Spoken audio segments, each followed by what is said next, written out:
Eh bien bonjour, mon nom est Frédéric Boran et je vais vous présenter aujourd'hui les trois arronds, trois grandes fonctions d'arrondi que propose Excel. Donc arrondi, arrondi inf, arrondi sup. Pour voir comment ça marche, quand vous ne dites rien et que vous lui demandez en fait d'arrondir un chiffre, ici par exemple à deux chiffres après la virgule, il vous l'arrondit au plus près. Le 0,238 va être arrondi à 0,24.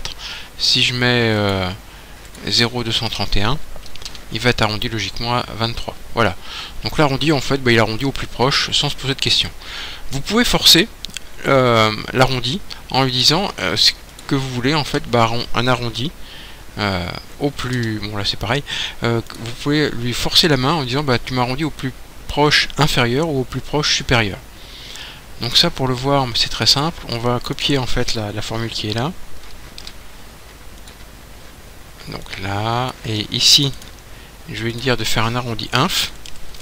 Donc dans ces cas-là, il arrondit le 0,234 à 0,23 au plus proche inférieur. Mais par contre, ici, si je le force à faire un arrondi supérieur, il va arrondir le 0,234 à 0,24. D'accord, deux chiffres après l'invirgule.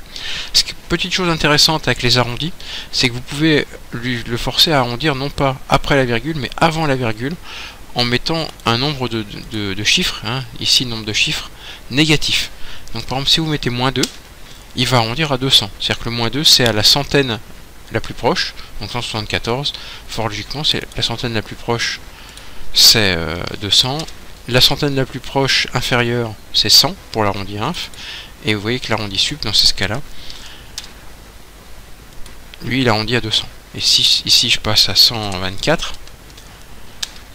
l'arrondi devient 100. Et ici, arrondi inf, arrondi sup, arrondi c'est toujours à 100 et à 200.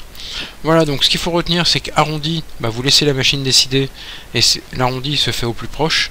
Arrondi inf se fait systématiquement à la valeur inférieure, et l'arrondi sup à la valeur supérieure, avec des chiffres, avec un nombre de décimales ici, un chiffre ici. S'il est positif, vous allez arrondir après la virgule. S'il est négatif, vous allez arrondir avant la virgule. Voilà, je vous laisse vous abonner à ma chaîne en cliquant sur mon petit logo et je vous retrouve dans une prochaine vidéo. Merci.